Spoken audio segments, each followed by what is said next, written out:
Throughout the history of human thought, many individuals have left their mark with their ideas and theories. These include philosophers, scientists, writers, and social thinkers from ancient times to the modern era.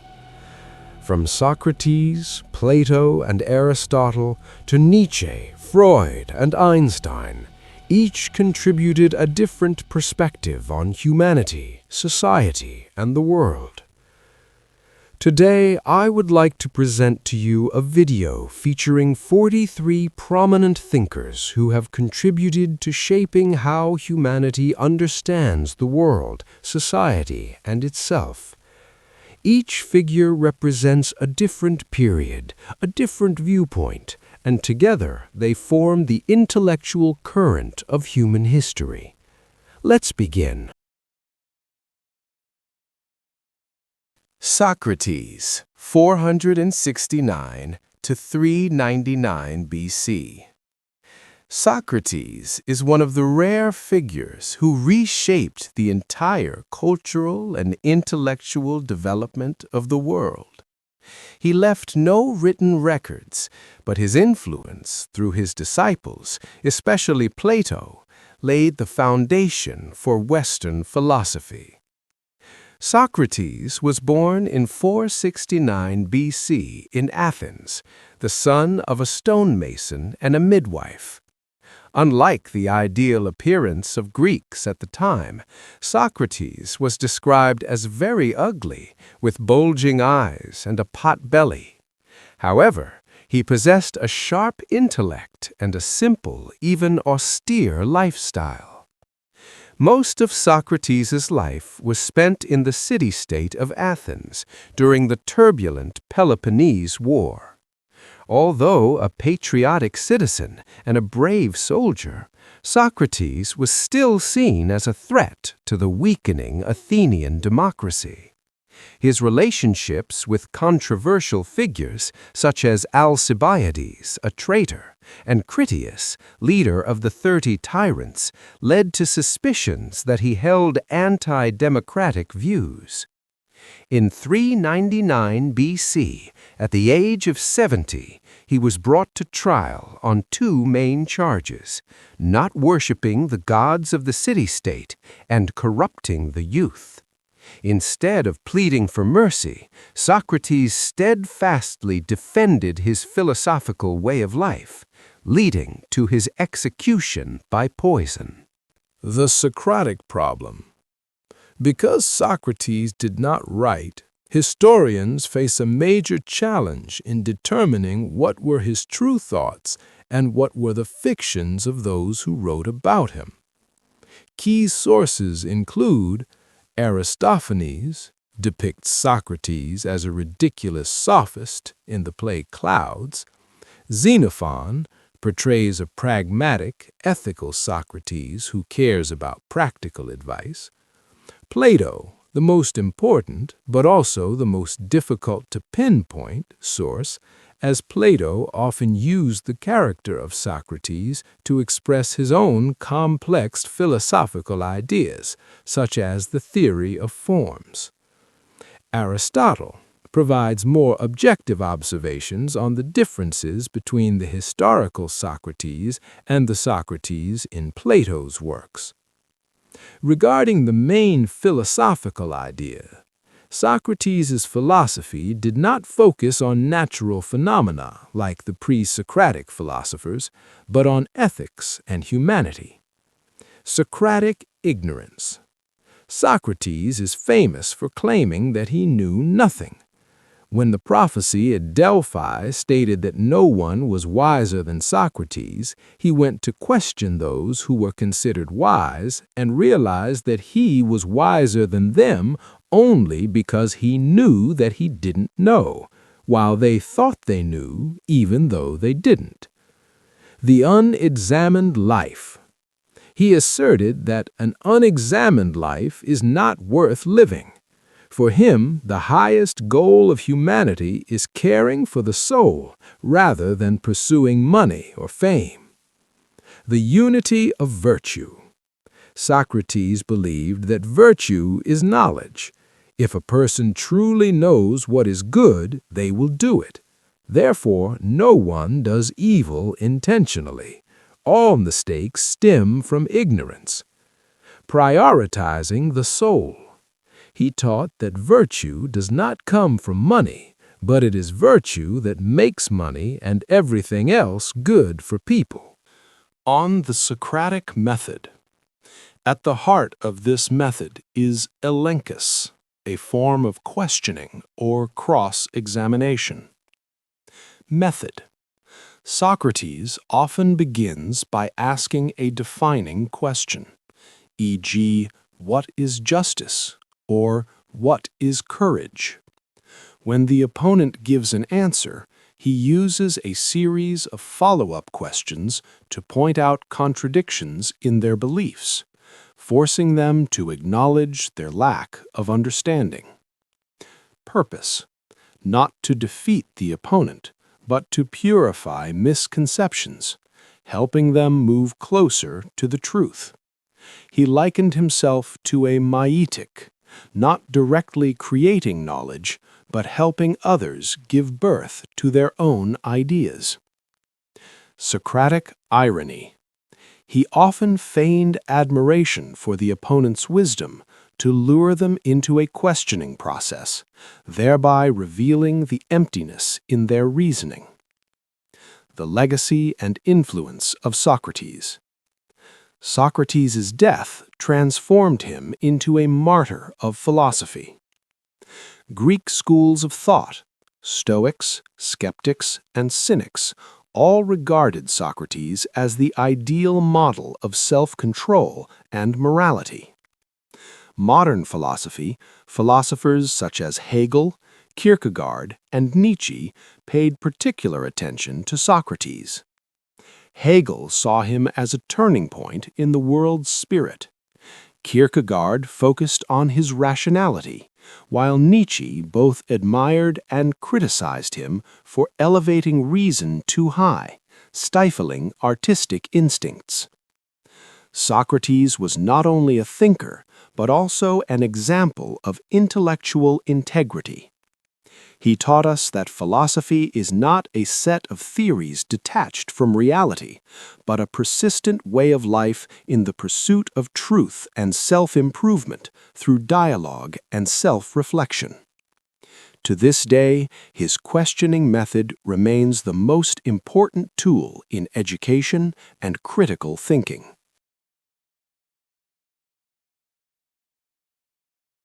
Two, Plato, 428 to 347 BC. Plato lived approximately 427 to 347 BC, was one of the most influential philosophers in the history of Western thought, laying the foundation for many important branches of philosophy, such as metaphysics, knowledge theory, ethics, politics, psychology, and epistemology. He was a student of Socrates and later became the teacher of Aristotle, creating a line of thought connecting 3 generations of great philosophers of ancient Greece. Born into a prestigious family in Athens, Plato was exposed early to the intellectual and political classes of the city-state. When Socrates was sentenced to death and died in 399 BC, Plato left Athens, studying in various places such as Megara, Sicily, and possibly Egypt, before returning to his hometown to found the Academy around 387 BC, one of the oldest known educational institutions in Western history. The Academy was a center of philosophical teaching and debate spanning decades, where Plato spent much of the remainder of his life developing and refining his thought. If Socrates was famous for his method of dialogue and questioning to reveal underlying contradictions in beliefs, Plato expanded this reflection into a structured philosophical system. Many of Plato's works are written in the form of dialogues, in which Socrates is the central figure. This reflects both the profound influence of his teacher and shows how Plato constructed philosophical thinking not through mere affirmation, but through debate, critique, and revelation. One of Plato's most important contributions is the theory of forms, the doctrine that what we know through our senses are merely faint copies of more substantive, immutable, and perfect realities called forms or ideas. According to Plato, what we call beauty, justice, or goodness in the material world are merely incomplete reflections of the pure form of beauty, justice, and goodness. Only when the intellect recognizes these forms can humanity attain true knowledge, rather than remaining merely a vague sensory perception. The theory of forms served as the foundation for Plato's development of other philosophical concepts, including epistemology, in which he distinguished between doxa, uncertain opinions or beliefs, and episteme, true knowledge. Plato best illustrated this distinction in metaphors such as the cave, where prisoners see only shadows on the walls, symbolizing the phenomenal world, while true knowledge is about stepping out of the cave, seeing the light, and understanding the origin of all images. In the field of political philosophy, Plato clearly expressed his ideas in his famous work, The Republic, where he discussed the nature of justice and the design of an ideal state. He argued that a just society is one where each class, from ordinary citizens to warriors to philosophers-governors, fulfills its proper function. Plato believed that the best rulers were those with the deepest philosophical training, because they understood the form of good, and only profound knowledge could enable the construction of correct laws and policies. Plato also discussed the nature of the soul and morality. He viewed the human soul as having three parts: reason, spirit, the fighting instinct, and appetite, basic desire. A moral life is when reason harmoniously coordinates the other two parts, thereby achieving a state of internal balance and living a better life. This observation expands on moral understanding far beyond the early Socratic dialogues, moving towards a more comprehensive view of individual freedom, choice, and responsibility. Plato also wrote many other important works, such as Phaedo, on the immortality of the soul and life after death, Symposium, an examination of the nature of love and beauty, Timaeus, describing the universe and the principles of creation as arranged by a demiurge, and Laws, a treatise on the practical design of a legal system for a state. In Laws, Plato moved away from the ideal model of the state to discuss in greater depth the principles of law enforcement in practical political life, demonstrating a flexible depth of thought, not limited to abstract ideals. Importantly, although Plato emphasized reason and knowledge, he did not believe that art and poetry were the path to truth. He doubted art because it was more likely to stimulate emotions than to lead to correct understanding. He even set limits on art in an ideal society, arguing that art could distract people from their awareness of forms.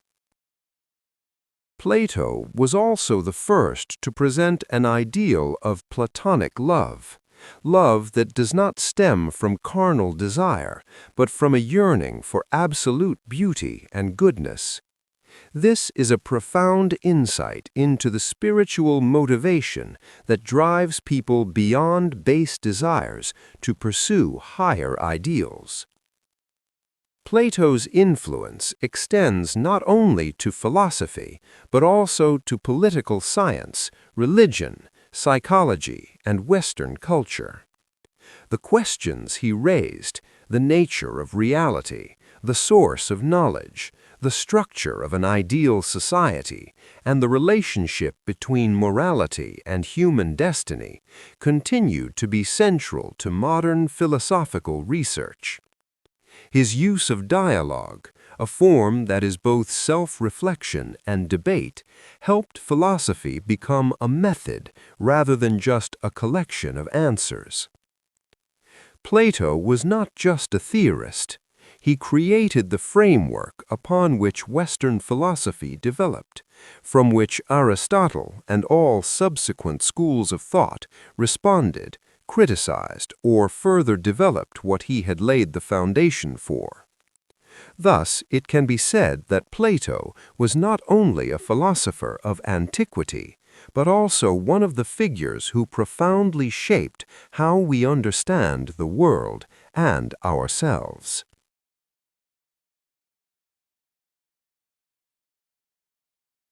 Three. Aristotle, 384 to 322 BC. Aristotle is one of the greatest philosophers of all time, with a far-reaching influence spanning logic, metaphysics, epistemology, ethics, politics, natural science, and aesthetics. He was born in 384 BC in Stagira, present-day Greece, and died in 322 BC. Aristotle was a student of Plato for about 20 years, but later he opposed his teacher's main views, especially Plato's formalism, and developed his own system of thought based on observation and empirical evidence. Aristotle came from a family with a medical tradition.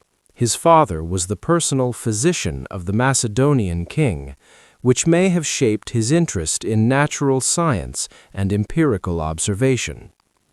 As a young man, he left his hometown for Athens to study at Plato's academy, where he acquired a broad philosophical foundation, but he was not entirely satisfied with Platonic theories of abstract reality. After Plato's death, Aristotle left Athens and spent time living and studying in areas such as Atarneus and serving as a teacher to Alexander the Great, before returning to found the Lyceum, a separate philosophical academy where he taught and wrote most of his surviving works. Aristotle's distinctive feature was the diversity and comprehensiveness of his research. He was not only a theoretical philosopher, but also an early scientist with detailed records on biology, physics, astronomy, and many other natural fields. He was also the first to develop an abstract yet rigorous system of logic, which has served as the foundation of Western logic for over 2 millennia. Aristotle is often considered the father of Western logic. He developed a system of logical analysis called analytics, later collectively known as organon, meaning tools of thought, through which he showed that the correctness of an argument could be determined from its structure, regardless of its content. His famous example is syllogism. All men must die. Socrates is a man, therefore Socrates must die. This demonstrates that principles of inference can be standardized and tested according to formal rules. Aristotle was also concerned with how we know something. He distinguished between concepts, definitions, and proofs, and emphasized that for knowledge to be considered scientific, it must be based on causes and begin with verifiable fundamental premises. As a result, logic and abstract reasoning became essential tools for developing theory in all disciplines. Unlike Plato, Aristotle believed that reality did not exist separately in the abstract realm, but rather within the objects we could observe. He proposed that every material object has both matter and form, with form being what determines the nature of an object. This formed the basis of his analysis of things in biology and physics. At the same time, he acknowledged the existence of immutable metaphysical principles, but he approached them by associating them with concrete reality, inseparable from experience. In his works on natural science, Aristotle integrated observation with reasoning to explain phenomena such as motion, time, the structure of the earth, and rain. Although many of his theories were later refuted by modern science, his approach of detailed observation and the search for general laws from factual data was a major step forward in the history of scientific thought. Aristotle was concerned not only with what is true, but also with what is good. In ethics, he argued that the highest goal in life is to attain what he called eudaimonia, often translated as happiness or complete prosperity, but not in the form of fleeting pleasure, but as the result of virtuous, rational activity throughout life. Humans are inherently capable of reason, and through good habits, each individual cultivates virtues such as courage, temperance, and justice, each virtue being the midpoint between extremes of excess or deficiency. In politics, Aristotle viewed the state as the largest community aiming to achieve a good life. Unlike Plato, he was less idealistic, instead constructing detailed analyses of forms of government, from monarchy to parliamentary systems, and how they could function harmoniously or lead to social conflict. He emphasized the role of the middle class in maintaining stability and justice in society. Aristotle's influence spanned millennia, spreading widely throughout Greco-Roman, medieval Islamic, and Christian European cultures. His ideas on logic, the nature of knowledge, the nature of biology, and scientific methodology continue to be subjects of study and debate in modern philosophy. While many specific details of his science are now outdated, Aristotle's foundational ideas on approaching reality through both reasoning and observation remain profoundly relevant. In short, Aristotle was the most comprehensive thinker in the history of ancient philosophy, who brought together logic, science, and ethics into an organized system of reasoning. His legacy extends beyond each individual field, encompassing how he transformed the study of knowledge into a rational, rigorous, and critical process, building upon and surpassing Plato's teachings, and forming the foundation for later Western philosophy and science.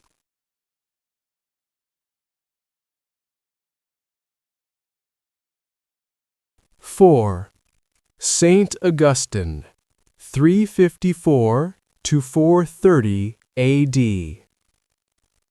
Augustine, 354 to 430 A.D., full name Aurelius Augustinus, was one of the most influential thinkers in Western culture, both a Catholic bishop and the first philosopher in the Christian tradition.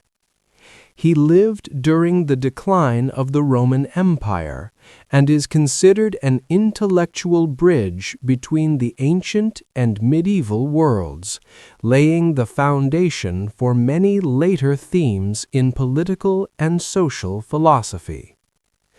Augustine did not write a pre-assembled system of political philosophy like Plato or Aristotle, but his ideas on society, the state, justice, the relationship between church and government, just war and peace, form a unified picture from unique theological and worldview foundations. These arguments not only reflect the social context of his time, but also raise fundamental issues for modern Western political thought. The central theme of Augustine's thought is the world viewed through a Christian lens. History does not revolve like Greek philosophers believed, but has a beginning and an end, created by God and destined to end according to divine plan. He believed that God created perfect humanity, but original sin, Adam's sin, led to human fall, imbuing it with greed, pride, and selfishness. Every human being carries the legacy of this fall and can only be saved if they belong to God's plan of grace. In this context, Augustine viewed the state as a manifestation of fallen humanity. It is not a perfect place, but a means used by God to maintain order, regulate behavior of fallen humans, and limit chaos. The state has the power to punish, uphold laws, and even decide life and death, all effects of an imperfect world.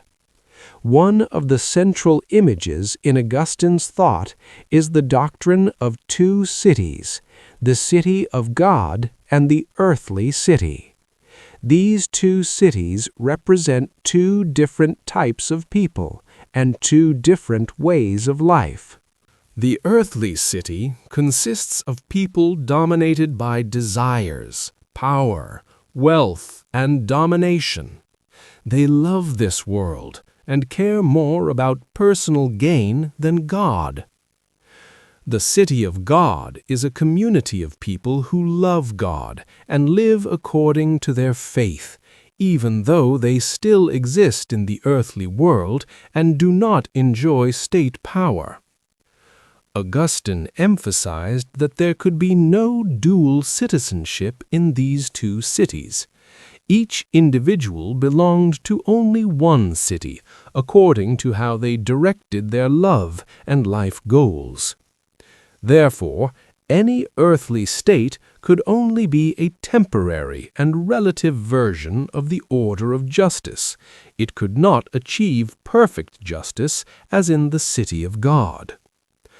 Augustine developed the traditional definition of justice as giving each person what belongs to them, but he clarified that true justice is only achieved when the heart is turned toward God. An earthly state, however good, cannot achieve absolute justice because human nature has fallen. Nevertheless, the state still plays an important role. It controls chaos and violence, prevents uncontrolled conflict, and maintains social order. Augustine viewed the state as a form of reparation for the consequences of sin and a protector of the righteous elements in society.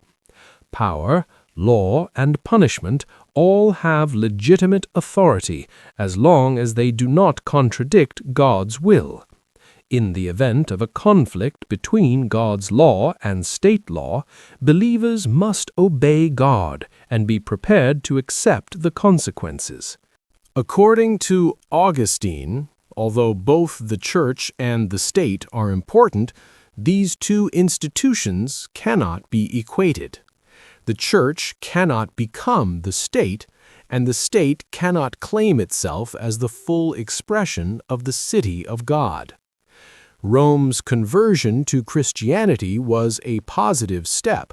It strengthened moral and orderly roles in society, but Rome remained a worldly city, not the city of God. Augustine also emphasized that Christians could serve in government as soldiers, judges, officials, as long as they did not violate God's teachings. There is no right to rebel against worldly authority, but when the relationship between law and faith conflicts, believers must choose to obey God, even if it means suffering punishment. Augustine was the first to develop the concept of just war within the Christian tradition. He argued that war, though tragic, is an unavoidable part of the fallen world. In this context, war can be considered just if it restores order, protects justice, does not go beyond what is necessary, and is declared by legitimate authority. Soldiers may fight as a civic duty, but should not take pleasure in violence. Augustine believed that war and peace are two sides of the same fallen social reality. Perfect peace can only be achieved in the city of God, while on earth, peace is only a temporary state between conflicts. Augustine's political and social thought is based on a Christian worldview, emphasizing the fallen nature of humanity, the limitations of the state, and the meaning of justice in an imperfect world. Although he did not propose a complete political system, Augustine developed a profound understanding of justice, power, peace, and the relationship between faith and earthly order, making him one of the most important thinkers in the history of Western political philosophy.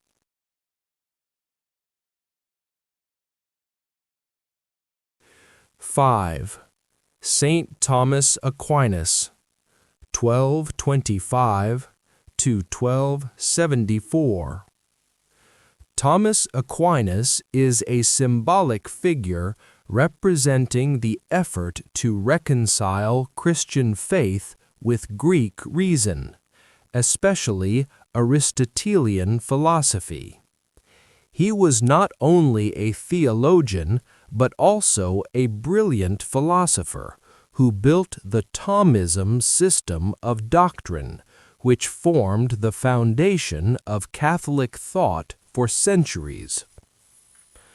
Thomas Aquinas, born sometime between 1224 and 1226, and died in 1274, is one of the central figures of medieval Western philosophy and theology, considered both a renowned philosopher and a bishop and church father of the Catholic Church. He was born in Rocca Secca in Italy into an aristocratic family, and from a young age he was educated at the Monte Cassino monastery before attending university in Naples, where he began to have extensive contact with Aristotle's thought through translations and commentaries that had been restored in Western Europe after a long period of loss. Aquinas joined the Dominican order, a religious order focused on teaching and preaching, despite his family's objections. He studied and later taught at the greatest academic centers of the time, such as the universities of Paris and Naples, under the guidance of Albert Hargis.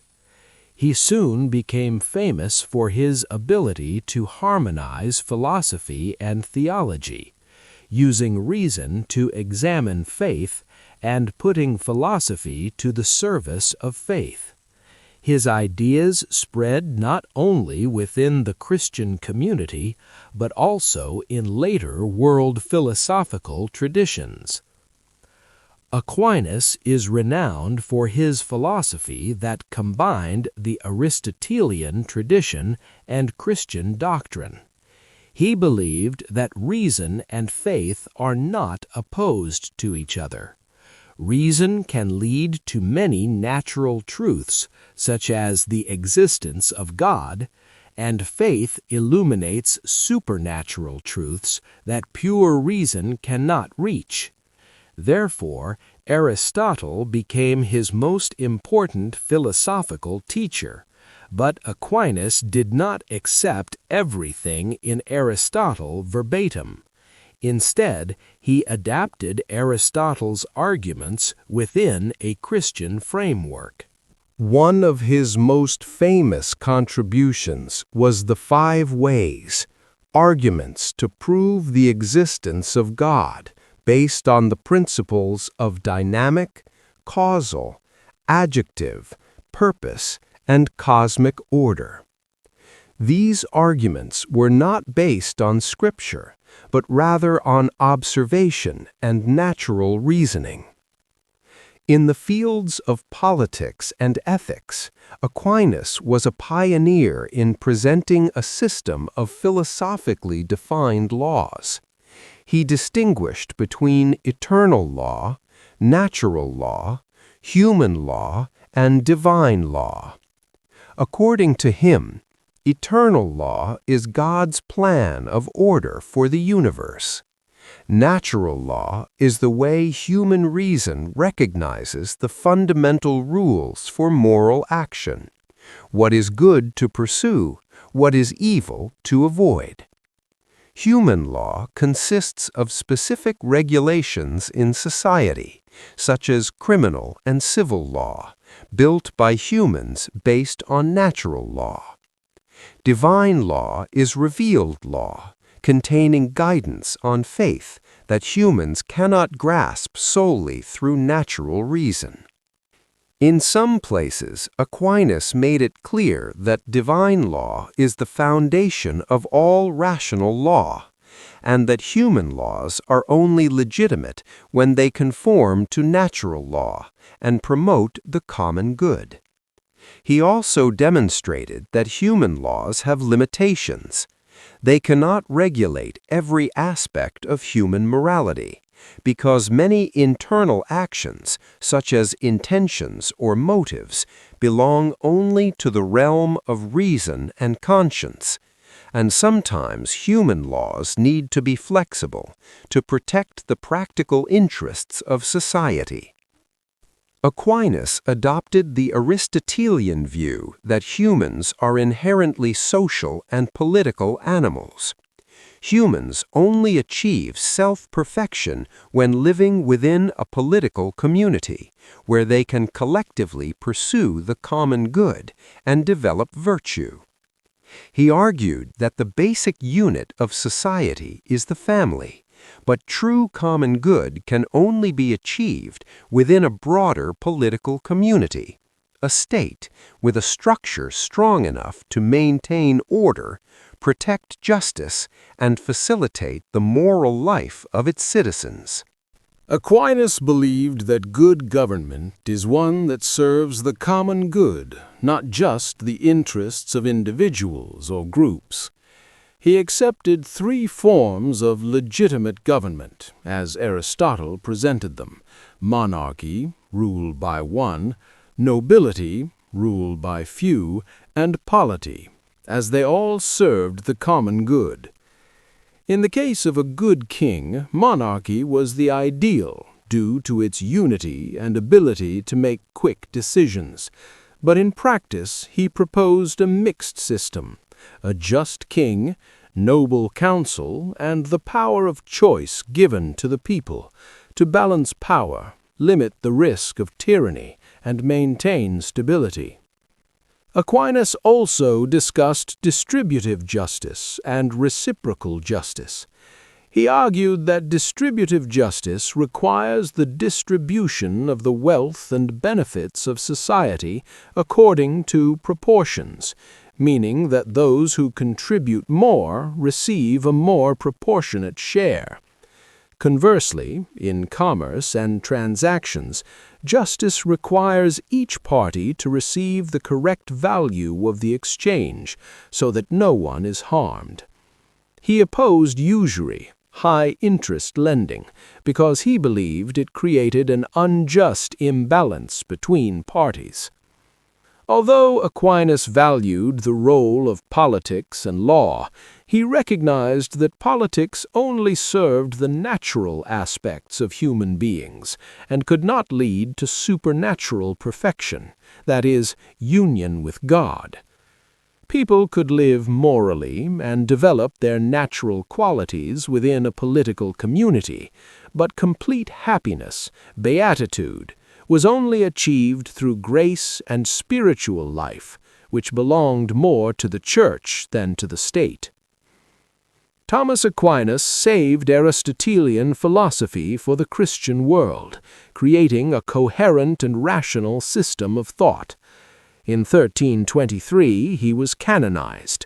In 1879, Pope Leo XIII declared Thomas's doctrine the official philosophy of the Catholic Church. St. Thomas Aquinas is a wonderful example of intellectual humility.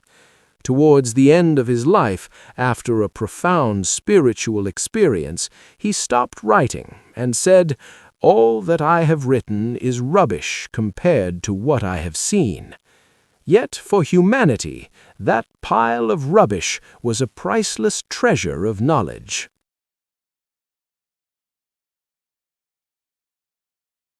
After returning to Spain, Cervantes faced many difficulties in life, working for the government in roles such as tax collector and naval procurement officer, while persistently pursuing his writing career. He often found himself short of money and frequently ran into legal trouble due to errors in his tax collection work. This reflects a life full of instability and challenges. Cervantes's literary career began before he became famous, but it wasn't until the early 17th century that he achieved true renown. In 1605, he published the first part of Don Quixote, El ingenioso hidalgo Don Quixote de la Mancha.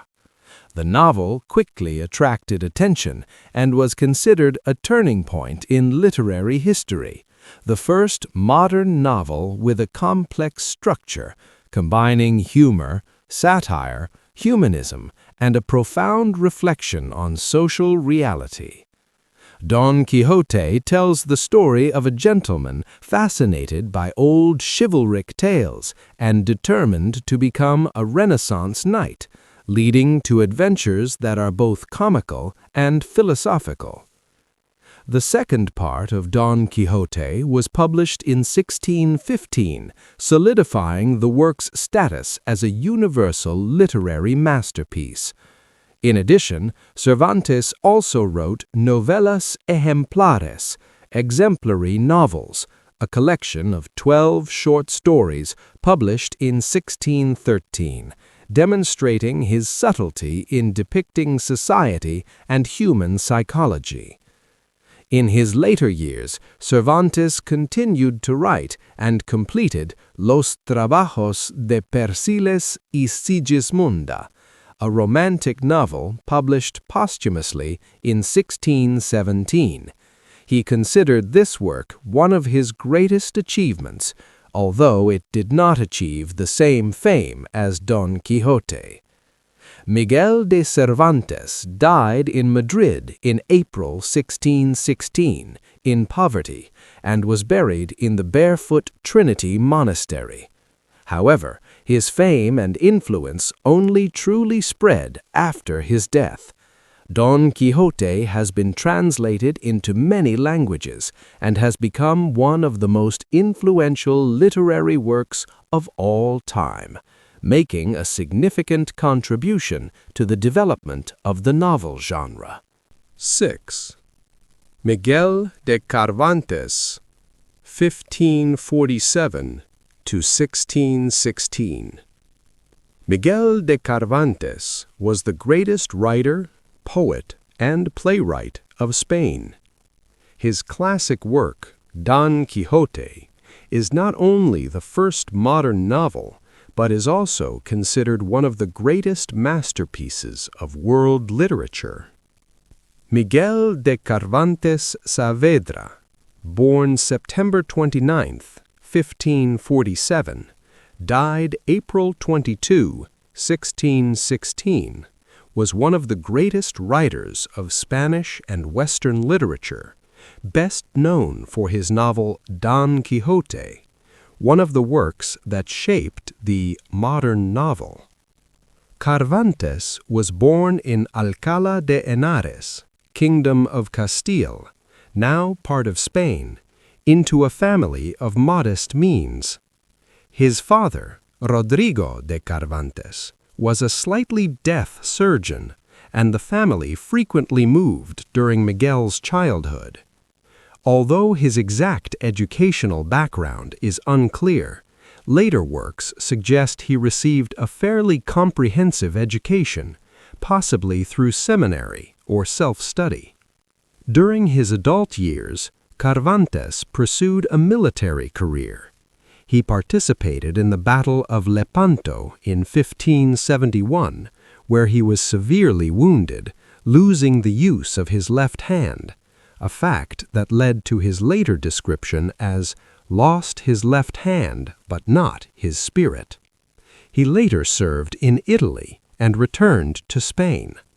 On a return trip from Italy in 1575, he was captured by Barbary pirates and held captive in Algiers for 5 years, only to be ransomed by money sent by his family. 7. Galileo, 1564 to 1642. Galileo Galilei was an Italian astronomer, physicist, and mathematician who played a central role in the 17th century scientific revolution. His achievements permanently changed how humanity understands the universe and laid the foundation for the experimental scientific method. Galileo Galilei, 1564 to 1642, was one of the greatest scientists of the scientific revolution, often considered the father of modern science. He was born on February 15, 1564, in Pisa, then part of the Principality of Florence, now Italy, into a family with a tradition of scholarship and art. From a young age, Galileo was exposed to mathematics and science, and later entered the University of Pisa to study medicine, but soon developed a passion for mathematics and natural philosophy. After leaving the university without a degree, Galileo began teaching mathematics and developing his self-study skills. He was a professor of mathematics at the University of Pisa and later at the University of Padua, where he spent over a decade teaching, experimenting, and writing. During this time, he conducted many early studies on the motion of objects and discovered fundamental principles in the physics of motion, including refuting Aristotle's view that heavier objects fall faster than lighter ones. Galileo demonstrated that all objects fall to the ground with the same acceleration, in the absence of air friction, paving the way for later development of Newtonian physics. One of the major turning points in Galileo's career was the improvement of the telescope. Although he was not the inventor of the first telescope, Galileo was the first to recognize its potential in astronomy and significantly increased magnification compared to early designs. Thanks to this telescope, he observed the sky with unprecedented detail, recording discoveries that changed our understanding of the universe. The rough and mountainous surface of the moon, the countless stars of the Milky Way, the appearance of 4 large moons orbiting Jupiter, and the phases of Venus, proving that not all celestial bodies orbit the Earth. These observations reinforced the heliocentric theory, sun at the center of the solar system, proposed by Copernicus centuries earlier, but directly contradicted the traditional geocentric view supported by the Church at the time. Galileo published his findings in Sidereus Nuncius, 1910, which quickly brought him fame in academic and royal circles. However, his strong support for the sun-centered view of the universe led to conflict with the Catholic Church. In 1616, the Church forbade him from teaching or promoting this theory. Following his work, Dialogue Concerning the Two Chief World Systems, 1632, Galileo was tried by the Roman Inquisition, forced to abandon his heliocentric views, and placed under house arrest until the end of his life. Beyond astronomy, Galileo made many other important contributions. He developed the experimental method, systematic observation, measurement, and experimentation to verify theories, an approach that became the foundation of modern scientific methodology. He also studied the parabolic motion of projectiles, the pendulum principle, and discussed the nature of force and matter.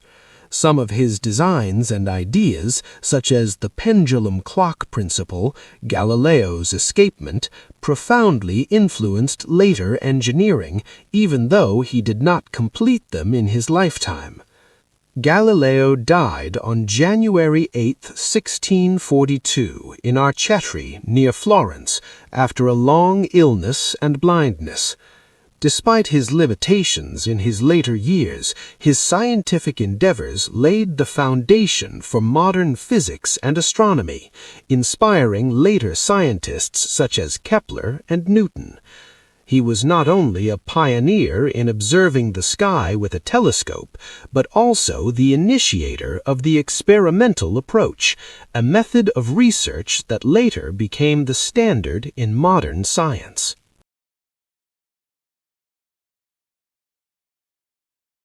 William Shakespeare, 1564 to 1616.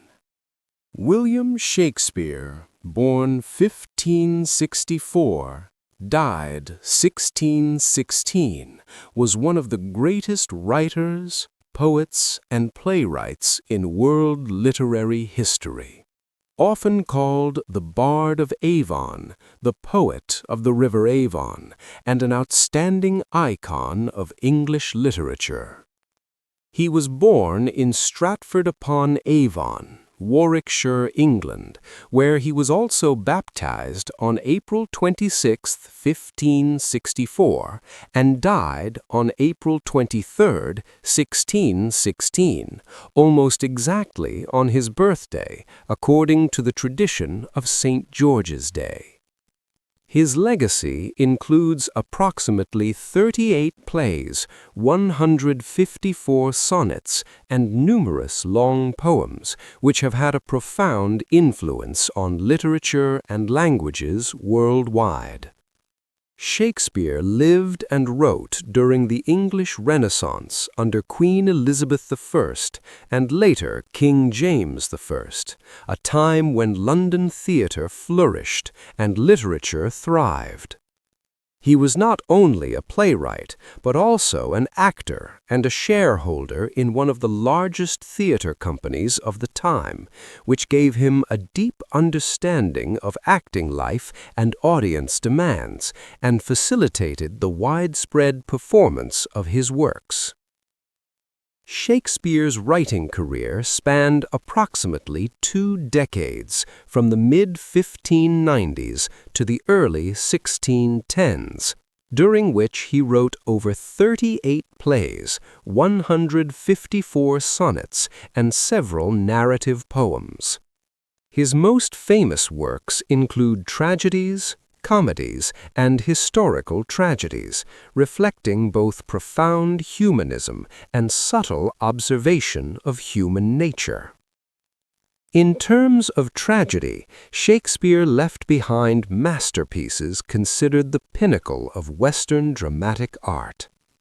Hamlet, revolving around the Danish prince facing betrayal, the death of his father, and his inner struggle, is considered one of the greatest tragedies ever written. Othello explores jealousy and betrayal. King Lear is a tragedy of family and power, and Macbeth explores ambition and sin.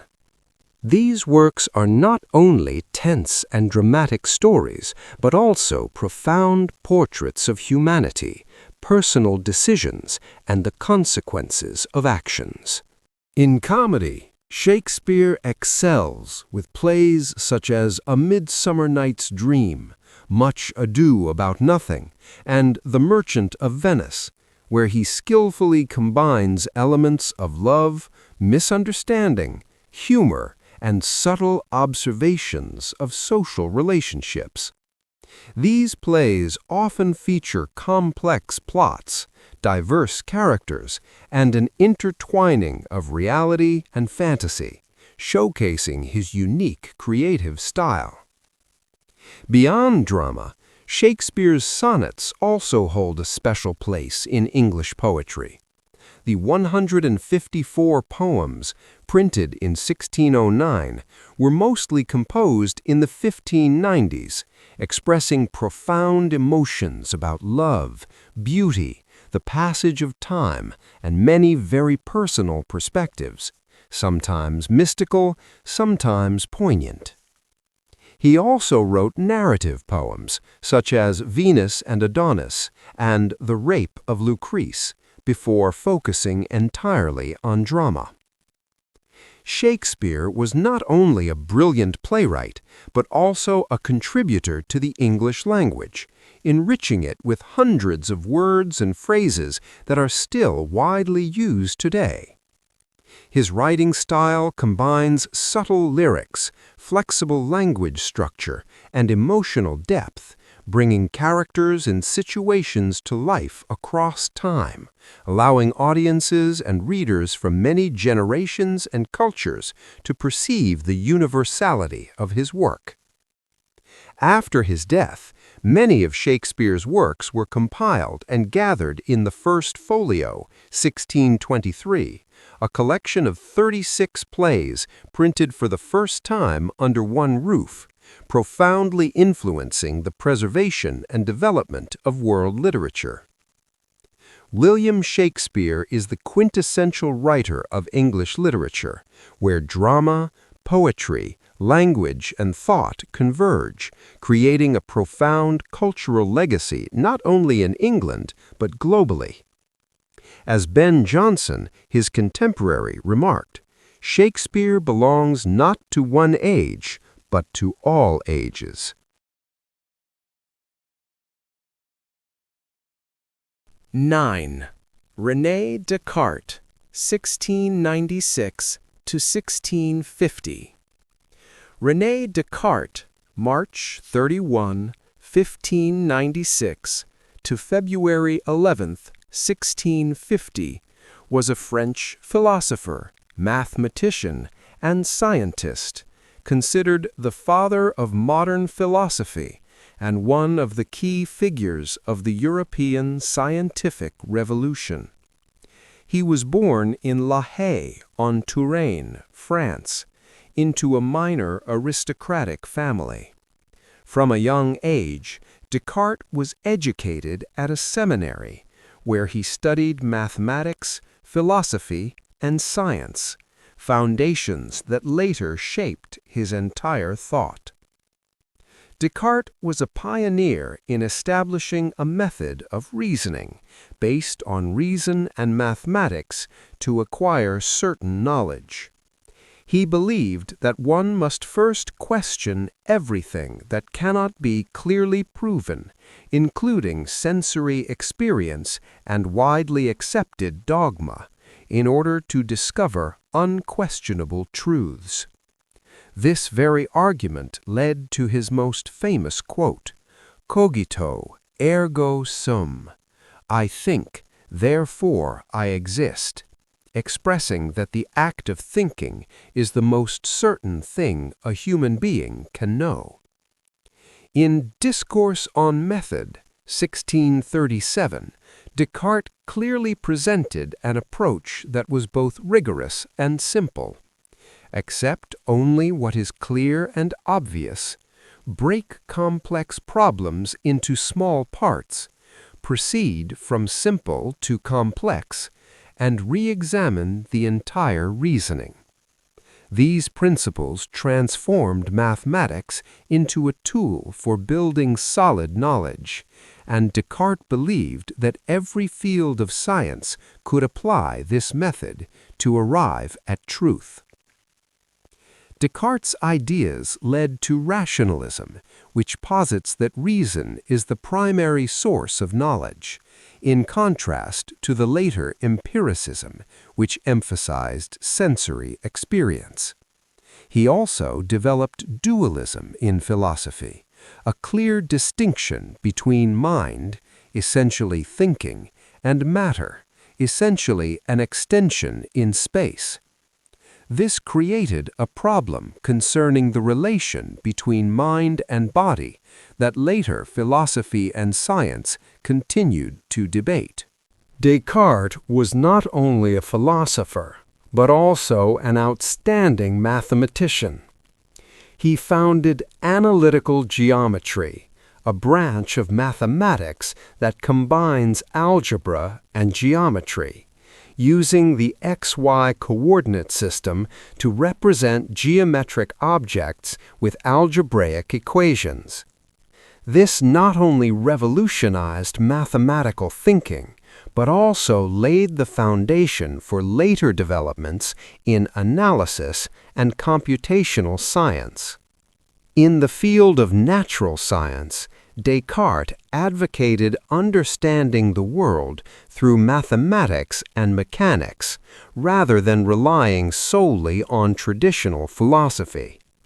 He viewed the universe as a mechanism that could be described by laws, a groundbreaking perspective compared to the earlier Aristotelian approach. Descartes' life was largely spent in the Netherlands, where he lived for 22 years studying and writing, before being invited to Stockholm to teach philosophy to Queen Christina of Sweden. He died in Stockholm in 1650, possibly from pneumonia in the harsh cold climate. Descartes' ideas have profoundly influenced modern philosophy, science, and mathematics. He paved the way for rationalist philosophy, setting the stage for many later thinkers, such as Spinoza and Leibniz, and laid the foundation for a scientific method based on critical skepticism and clear reason. Descartes taught humanity that the key to progress is daring to question and using personal reason as the measure of truth. Without his methodological foundations, modern science and philosophy would undoubtedly have taken a very different course. 10. John Milton, 1608 to 1774. John Milton was not only a brilliant poet with the masterpiece Paradise Lost, but also an encyclopedic scholar, a fervent political polemicist, and a dedicated public servant under the Republican government of Oliver Cromwell.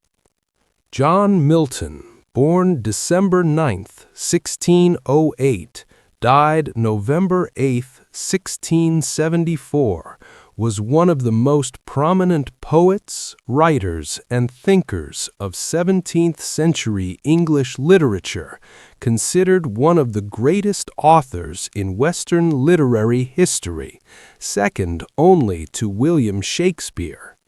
He is best known for his epic poem Paradise Lost, one of the masterpieces of English literature, but his career also included poetry, prose, political essays, and writings on freedom of speech and religion. Milton was born on Bread Street, London, into a well-to-do family. His father was a scribe and composer. Thanks to his family background, he received a thorough education, mastering several classical and modern languages, including Latin, Greek, Hebrew, French, Italian, Spanish, and Old English. He attended Christ's College at Cambridge University, where he completed his bachelor and master's degrees before returning home to spend 6 years in independent study, preparing for his poetic career.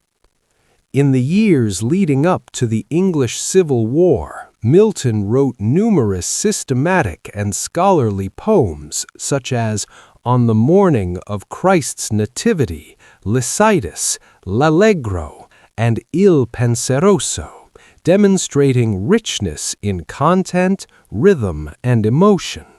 He also translated and composed in many languages, solidifying his reputation as a learned poet. As English society plunged into political and religious crisis in the 1640s, Milton shifted sharply toward political prose. He wrote numerous essays advocating for religious freedom, freedom of speech and the press, and opposing the autocratic power of the church and the monarchy.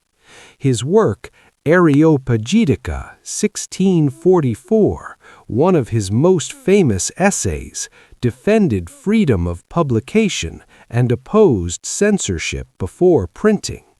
These essays made him a prominent voice for the Commonwealth, the British Republic, under Cromwell. In 1649, following the execution of King Charles I, Milton was appointed Secretary for Foreign Tongues in the Republican government, responsible for international correspondence and defending the state against foreign criticism. This role demonstrated his combination of literary creation and direct political activity. Milton lost his sight completely around 1652, but this did not stifle his creativity. On the contrary, his blindness delayed many major works, including Paradise Lost, which he completed and first published in 1667. Paradise Lost is an epic poem in blank verse depicting the fall of mankind through the story of Adam and Eve, the temptation of the fallen angel Satan, and the consequences of being expelled from the Garden of Eden. It is considered a masterpiece of English poetry and had a profound influence on later culture and thought. In his later years, despite the political upheaval following King Charles II's restoration and his loss of social standing, Milton continued to write. He published Paradise Regained and Samson Agonistes before his death in 1774, and struggled with illness and personal circumstances. Milton's legacy lies not only in Paradise Lost, but also in the blend of poetry, liberal thought, and political commitment, making him a symbol of intellectual independence and creative freedom in literature. His influence has lasted for centuries, from later poets to political movements advocating for freedom of speech and religion. John Milton is a symbol of an intellect that never succumbed to darkness, both literally and figuratively. Even though his eyes could no longer see the light, he still created a magnificent literary universe for posterity. 11. Baruch Spinoza, 1632 to 1677. Baruch Spinoza, born 1632, died 1677, was one of the most important philosophers of the 17th century and one of the three leading figures of rationalism, along with Descartes and Leibniz. He was born into a Jewish family in Amsterdam and received his initial education in Talmudic philosophy. However, his ideas soon transcended the strict religious framework of the community, leading to his expulsion from the Jewish community for his views considered heretical. Spinoza is best known for his work Ethics, a monumental work presenting his entire philosophical system using geometric methods. Each thesis, definition, and axiom is structured like theorems in classical geometry. The purpose of this presentation is not merely to demonstrate, but to help the reader attain clear, certain knowledge and thereby move towards true happiness through a correct understanding of reality. At the core of Spinoza's philosophy is substance monism. He believes that only one fundamental reality exists, and that reality is God, or the absolute being, Deus sive natura, which encompasses everything and is inseparable from the natural world. According to him, everything else, including humans, matter, and mind, is merely modes of this single reality, not existing independently as separate entities. This means that there are no two separate substances like spirit and matter. On the contrary, all are different manifestations of the same single essence. With this argument, Spinoza rejects both Cartesian dualism, the separation of mind and matter, and the classical conception of a God who is detached from and controls the world. Instead, for him, God is not a separate supernatural being, but the whole of nature and its laws, something that exists according to a necessary and decisive mechanism, not according to arbitrary will. Every event, every action, every thought is governed by the fundamental structure of reality, and there is no room for chance or free will in the traditional sense. According to Spinoza, because everything is a manifestation of the same reality and occurs according to inevitable laws, true truth and freedom are only achieved when people understand the nature of that reality. That is, when they understand God/nature and their own place within that entire system. This understanding is adequate knowledge, in contrast to vague knowledge based on feelings. Adequate knowledge helps people overcome the turmoil of chaotic emotions and passions, leading to a state of inner peace and true freedom. In the psychological realm, Spinoza sees human nature as a process of striving to maintain one's own existence, conatus, an inherent tendency not only towards survival, but also towards perfection. When reason is nurtured, people become more capable of coordinating and controlling their emotions, thereby living in the direction that reason directs, understanding and accepting the necessary laws of nature. From this perspective, morality is no longer a metaphysical command, but rather a process of rational development through which humanity achieves intellectual love of God, not merely the knowledge of God/nature, but an intellectual love directed towards total reality, bringing inner peace and the highest possible state of mind. Spinoza also laid the foundation for many concepts in modern philosophy, such as freedom independent of abstract will, determinism, and the harmony between science and ethics. His ideas were once considered controversial, even labeled atheistic, but later had a profound influence on both modern philosophy and the humanities. He deeply influenced subsequent generations such as Goethe, Hegel, and especially Albert Einstein, who once declared, "I believe in Spinoza's God." Spinoza is a symbol of a free intellect that does not succumb to any dogma or social pressure. He dedicated his life to proving that reason is the path to salvation and peace. 5-1. Isaac Newton, 1642 to 1727. Isaac Newton was an English physicist, mathematician, astronomer, natural philosopher, and theologian. He was a central figure in the scientific revolution, laying the foundation for classical mechanics and completely changing how we understand the workings of the universe.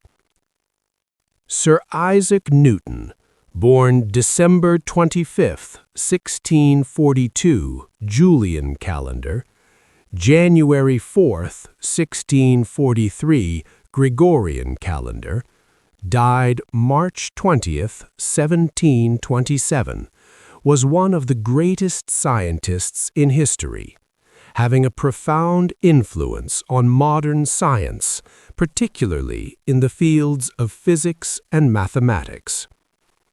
His discoveries and theories not only laid the foundation for classical mechanics, but also created a framework of scientific thought that later scientists relied on to further develop. Newton was born in Woolsthorpe, Lincolnshire, England, into a small farming family. His father died before he was born, and his mother remarried, leaving Newton to be raised by his maternal grandmother. His childhood was marked by hardship, but he soon showed a thirst for knowledge and curiosity about the natural world. He attended local schools before entering Cambridge University in 1661, where he began to study mathematics and natural philosophy, and developed a deep interest in questions about motion, light, and the structure of the universe. During the 2 years of 1665 to 1666, when the plague forced Cambridge to close, Newton returned to his hometown and remained relatively unknown. It was during this period that he developed the theories that would later become the foundation of modern science. He began to develop calculus, studied light and optics, and laid the first foundations for the law of universal gravitation. One of Newton's most outstanding contributions was his 3 laws of motion, the theory that shaped classical mechanics and became the theoretical framework for many scientific fields. The first law, law of inertia, an object at rest or in uniform straight motion will remain in that state unless a force acts upon it. The second law, the force acting on an object is equal to the product of its mass and acceleration, F equals ma, providing a quantitative tool for predicting motion. The third law, every action has an equal and opposite reaction force, reflecting symmetry in physical interactions.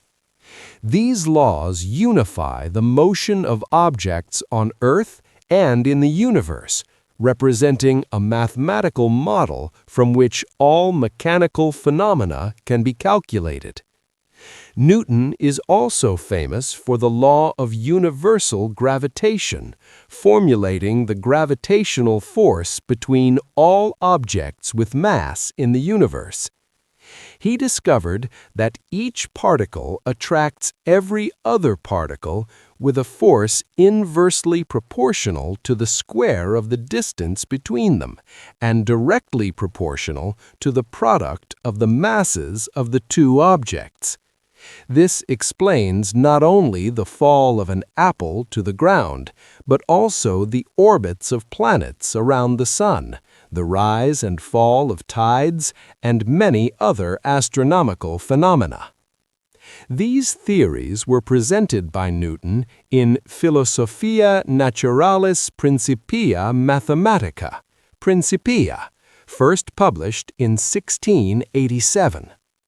This book consists largely of mathematical formulas and fundamental principles that he used to explain motion and gravity. Principia is considered one of the most important scientific works ever written, profoundly influencing physics, astronomy, and mathematics. Newton was one of two scientists, along with Gottfried Wilhelm Leibniz, who developed calculus, a branch of mathematics that analyzes the variability and rate of change in systems. It remains an indispensable tool in physics, engineering, economics, and many other fields today. Newton used the concept of fluxions to represent derivatives, equivalent to what we now call derivatives and integrals. Newton also conducted extensive research on light and optics. He demonstrated that white light is not simply colorless, but a composite of many different colors when analyzed through a prism. This discovery led to the theory of the composition of light and color, greatly influencing modern physics. He also designed the reflecting telescope, an improvement over the classical refracting telescope. Newton was knighted and became president of the Royal Society, the most prestigious scientific organization in England. He also held important positions in the fields of currency and alchemy in later years. Newton died in 1727 in London, leaving behind a vast scientific legacy.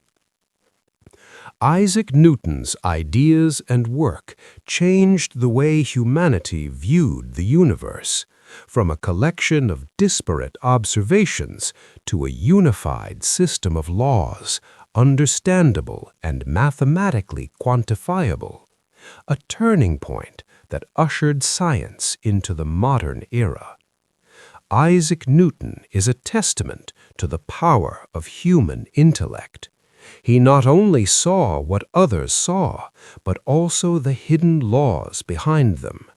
As he himself said, "If I have seen further, it is because I stand on the shoulders of giants." 13. Voltaire, 1694 to 1778.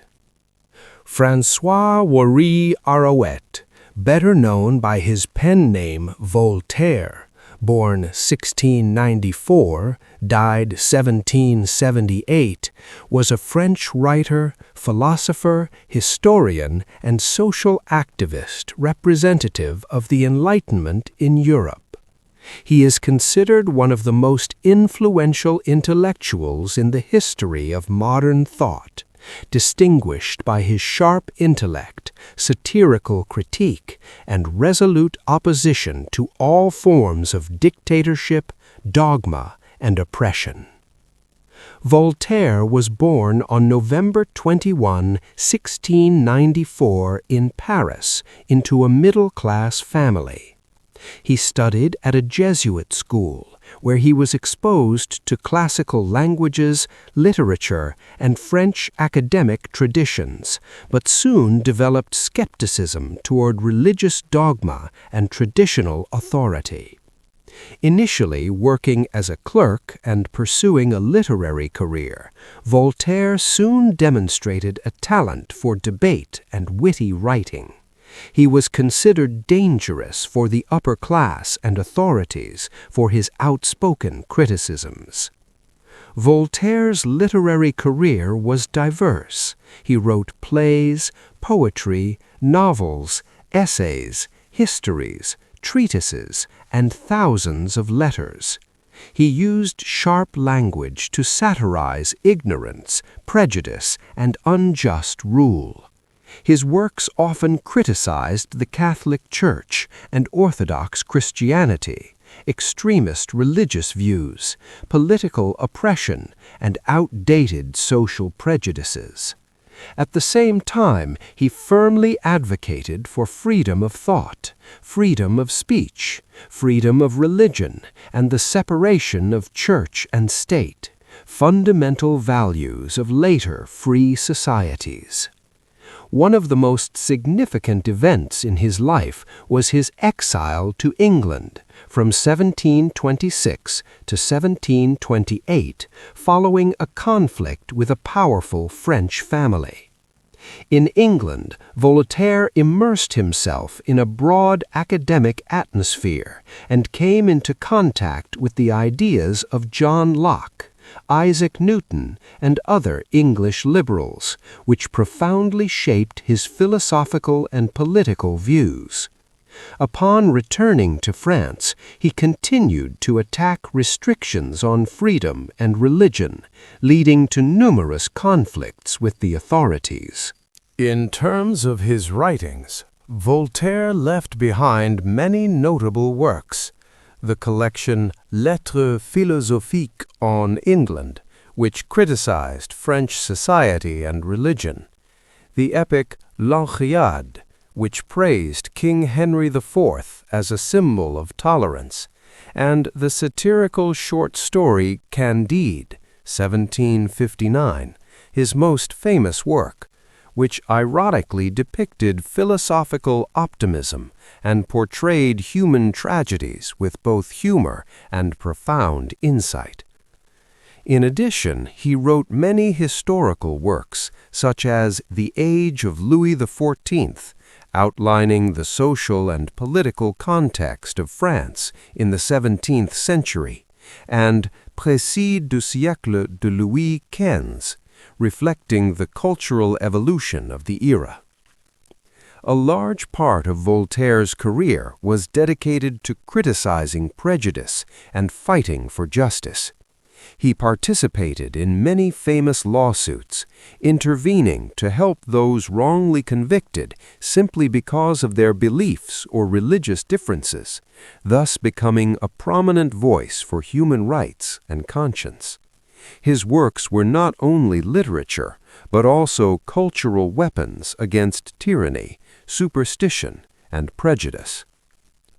Voltaire lived to the age of 83 and died in Paris in 1778. His legacy transcended the Enlightenment. The values of freedom, tolerance, and reason that he championed continued to influence democratic and human rights movements, including the French Revolution and many subsequent struggles.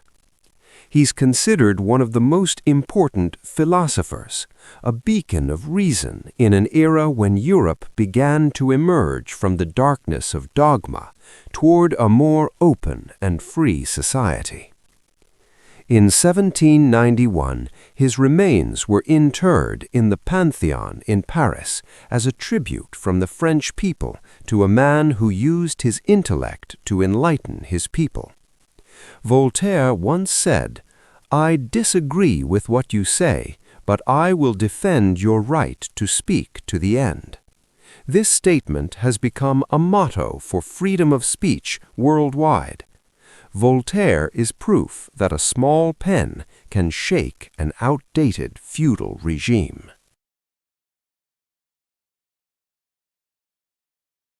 14. David Hume, born May 7, 1711, died August 25, 1776. David Hume, born May 7, 1711, died August 25, 1776, was a Scottish philosopher, historian, economist, and essayist, considered one of the most important figures of the Scottish Enlightenment and of Western philosophy. He is best known for his empiricism and profound skepticism, which have had a wide-ranging impact on thinking about knowledge, the self, ethics, and religion in modern philosophy. Hume was born in Edinburgh, Scotland, into a relatively wealthy family, and was sent to study at the University of Edinburgh at the age of 12. Initially, he intended to pursue a career in law, but soon abandoned it to pursue philosophical studies and independent thought. As a young man, he made a crucial discovery about the relationship between cause and experience, which later became central to his system of thought. Hume's most important philosophical work is A Treatise on Human Nature, 1739-40. In this book, he developed a naturalistic approach to the human mind, viewing philosophy as an experimental science of human nature. He distinguished between concepts and impressions. Impressions are direct data from sensory experience, while concepts are the more vague mental images derived from impressions. From this distinction, Hume argued that all human knowledge originates from experience, and reason is merely a tool for analyzing what the senses provide. One of the most striking aspects of Hume's philosophy is his skepticism toward the concept of causality. He argued that we never directly see a cause and effect relationship. Instead, belief in this connection stems from psychological habit of witnessing two events occurring repeatedly in quick succession. This rejects some of the traditional foundations of philosophical and scientific reasoning, sparking extensive debate about the nature of reason and knowledge. Hume also wrote various other works to clarify his arguments. He revised and extracted the theory of human understanding in An Enquiry Concerning Human Understanding, 1748, and the ethics section in An Enquiry Concerning the Principles of Morals, 1751, in which he argued that morality does not stem from reason, but from feeling, our emotions when judging good or bad behavior. In other treatises, such as Dialogues Concerning Natural Religion, published posthumously, Hume examined conceptions of natural religion, debated the nature of God and the arguments for his existence, demonstrating his skeptical attitude and logical analysis of metaphysical topics.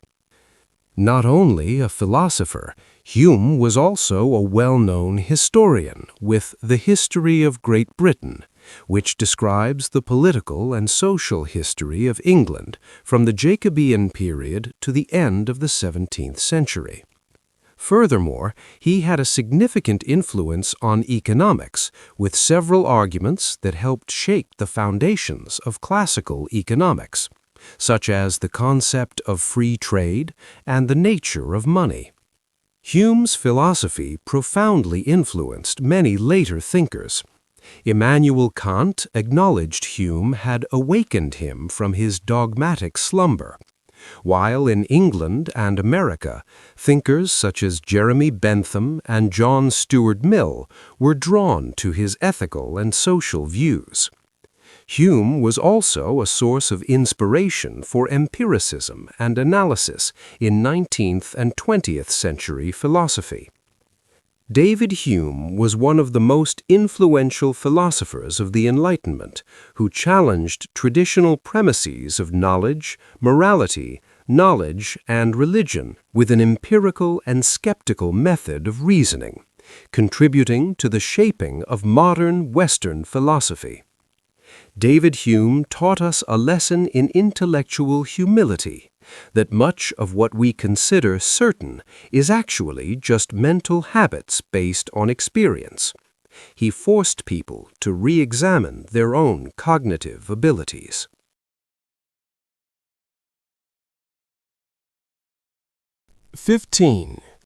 Jean-Jacques Rousseau. Jean-Jacques Rousseau, born June 28, 1712, died July 2, 1778, was a philosopher, writer, and political thinker of the Enlightenment, born in Geneva, Switzerland, but with a profound influence on French and European thought. He is considered one of the most important figures in the history of modern thought, with profound contributions to political philosophy, education, literature, and society. Rousseau was a great inspiration for the French Revolution of 1789 and subsequent democratic movements. Rousseau grew up in a family with a tradition of democratic thought in Geneva. His life was not smooth. At the age of 16, he fled Geneva and worked various jobs before entering the intellectual environment of Paris, coming into contact with philosophers such as Denis Diderot. There he wrote numerous essays, contributed to the Encyclopedia, and gradually became famous among scholars.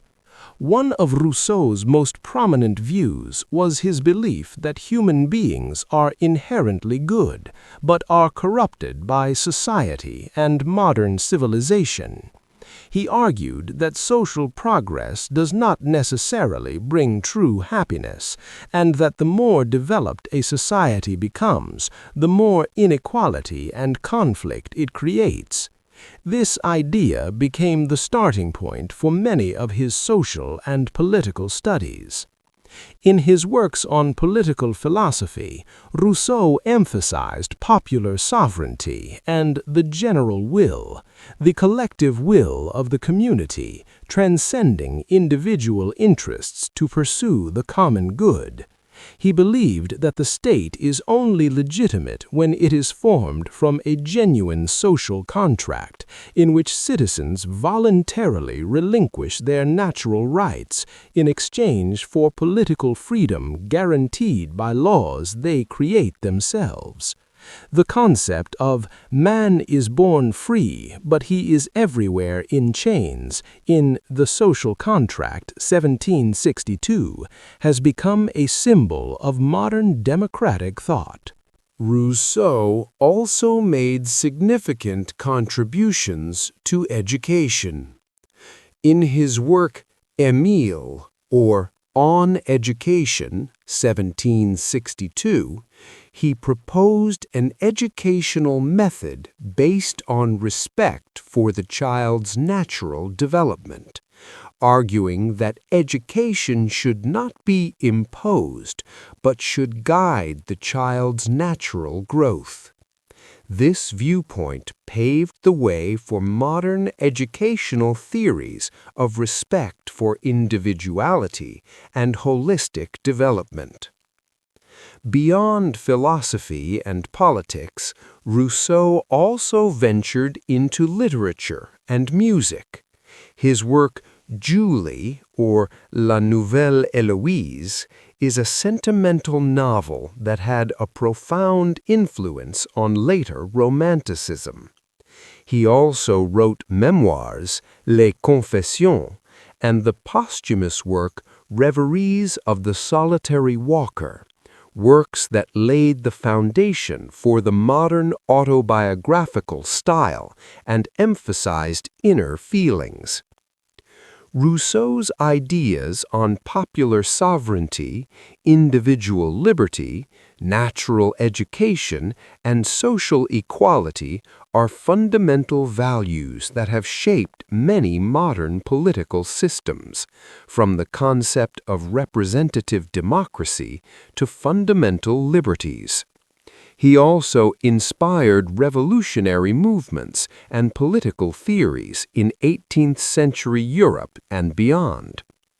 Jean-Jacques Rousseau died in 1778 in Ermenonville, France. His intellectual legacy continues to be widely studied and debated in modern philosophy, politics, and education, making him one of the greatest intellectual giants of the European Enlightenment. Rousseau once wrote, "Man is born free, but everywhere he is in chains." His entire life was an effort to find a way to break those chains and bring man back to his true nature and freedom. 16. Adam Smith, 1723–1790. Adam Smith, born June 16, 1723, died July 17, 1790, was one of the greatest economists and philosophers of the 18th century, often called the father of modern economics. He was born in Kirkcaldy, Scotland, into a middle-class family and showed early academic talent. Smith was sent to Glasgow University at a young age and later studied at Oxford University, where he absorbed philosophical, ethical, and scientific ideas. After completing his education, Smith began a career teaching philosophy at Glasgow University, where he taught subjects such as ethics, logic, and natural philosophy. His career was not confined to academic activity. Smith was also invited to lecture at intellectual centers throughout Europe, meeting and exchanging ideas with many important thinkers of the time, thereby profoundly shaping his socio-economic views. Adam Smith is best known for two major works: The Theory of Moral Sentiments, published in 1759, and An Inquiry into the Nature and Causes of the Wealth of Nations, published in 1776, often abbreviated as The Wealth of Nations. In The Theory of Moral Sentiments, Smith laid the foundation for understanding morality and human behavior in social relationships. He argued that people act not only for self-interest, but are also governed by empathy and a sense of mutual respect. According to Smith, human moral judgments depend on their ability to imagine themselves in the place of others, that is, the ability to put themselves in the circumstances and feelings of others, which forms the basis of social cohesion and a sense of justice. The Wealth of Nations marked a major turning point in economic thinking. Smith rejected the conservative economic theories, mercantilism, of the time, which believed that national wealth depended on hoarding gold and silver and tightly controlling trade. Instead, he argued that the source of true wealth lay in labor productivity and the productive capacity of society, particularly through the division of labor. The division of labor, according to Smith, increased efficiency and specialization, thereby creating more goods and services for society. One of the most famous tenets in Smith's economic thought is the invisible hand, the idea that when individuals pursue their own self-interest in a free market, they inadvertently promote the common good of society without intending to do so. He argued that under conditions of healthy competition, the market regulates supply and demand and allocates resources more efficiently than any centralized plan. Smith also emphasized the role of government in a free economy. Although markets should be free to operate, the government still has a responsibility to ensure security, enforce laws, build infrastructure, and provide basic education, essential elements for the market to function effectively. Adam Smith's ideas profoundly influenced the foundations of economic liberalism and modern economic theories. He not only laid the core theoretical principles of the market economy, but also contributed to the formation of concepts such as economic freedom, the division of labor, and the interplay between individual interests and social welfare. His contributions remain a cornerstone of thought in economics, public policy, and social analysis. Adam Smith showed humanity that individual freedom does not lead to chaos. On the contrary, it creates a spontaneous order that brings prosperity to the community. He redefined the concept of prosperity for the modern world. 17. Immanuel Kant. Born April 22, 1724. Died February 12, 1804. Immanuel Kant was a German philosopher who lived and worked in Königsberg, now Kaliningrad, Russia. He is considered one of the most important thinkers of the Enlightenment and modern Western philosophy. He is renowned for his profound and rich philosophical system, which has had a far-reaching influence on fields such as epistemology, metaphysics, ethics, aesthetics, and political philosophy. Kant was born into a commoner's family in Königsberg. He studied at the Friderician School and later at Königsberg University, where he was exposed to the prevailing philosophical currents and began to take an interest in scientific, theoretical, and ethical issues. After graduating, he became a lecturer and later a professor of philosophy at the same university.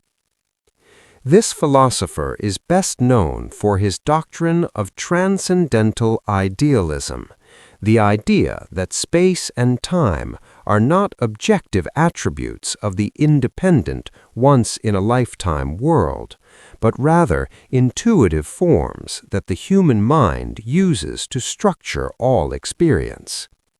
According to Kant, one cannot know the true nature of things as they are themselves, noumena, but only the phenomenon, how they appear in experience as shaped by the mind. This is most clearly expressed in his Critique of Pure Reason, 1781-1787, his most important work, where Kant launched a Copernican revolution in philosophy, arguing that it is not the mind that reflects reality, but that reality is shaped by the structure of the mind so that we can know it. This represents a turning point in epistemology, bridging the gap between reason and experience and resolving the contradiction between empiricism and traditional rationalism. In ethics, Kant is known for the principle of categorical imperative, a principle that defines moral action not based on results or emotions, but on reason and the ability to make that action a universal law for all. A famous expression of this principle is, "Act to the maximum extent that you want it to become a universal law." This is the foundation of Kantian ethics, emphasizing voluntariness and individual responsibility in acting correctly. Kant did not stop at epistemology and ethics. He also developed practical philosophy in Critique of Practical Reason, 1788, and expanded into the field of aesthetics in Critique of Judgment, 1790. In these works, he examined the nature of aesthetic judgment, artistic value, and the relationship between nature, freedom, and moral will.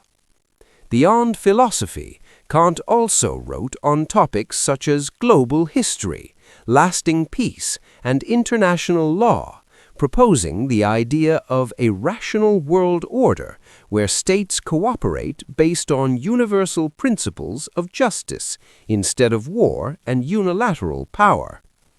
Kant's legacy is immense. He profoundly influenced many later schools of thought, particularly German idealism, such as Fichte, Schelling, and Hegel, and modern schools of thought on knowledge, ethics, and rational freedom. Immanuel Kant completely changed the way we think about the world. He not only taught us about the limitations of intellect, but also reminded us of the noble value of freedom and human duty.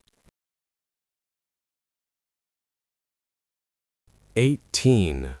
George Washington, 1732 to 1799. George Washington, born February 22, 1732, died December 14, 1799, was one of the most influential figures in American history, known as the father of his country, the first president, and a key leader of the American Revolution. Born in Westmoreland County, Virginia, into a wealthy plantation family, he grew up on the farm, receiving a primarily private early education combined with practical experience in surveying and land management, skills that would later develop his leadership abilities. Washington soon entered a military career. He served in the French and Indian War as a colonel, and despite facing many challenges, he built a reputation as a disciplined and steadfast officer in battle.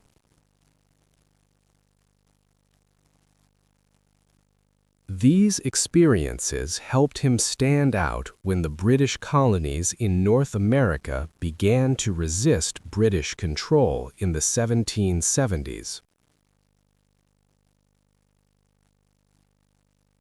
With the outbreak of the American Revolutionary War in 1775, Washington was elected Commander-in-Chief of the Continental Army by the Continental Congress. Throughout the 8 years of the war, 1775 to 1783, he demonstrated firm and decisive leadership, guiding the colonial forces through many difficult times, particularly the winter battle at Valley Forge, before achieving a decisive victory at Yorktown in 1781, a battle that led to Great Britain's acceptance of American independence. After the war, Washington resigned as commander-in-chief and returned to his farm at Mount Vernon, hoping to live a peaceful life. However, he was considered an indispensable figure in the process of establishing an effective system of government. He was a delegate and president of the 1787 Constitutional Convention, where he helped shape and defend the new U.S. Constitution. When the first presidential election took place in 1789, he was elected as the first president by unanimous consent by all the electors.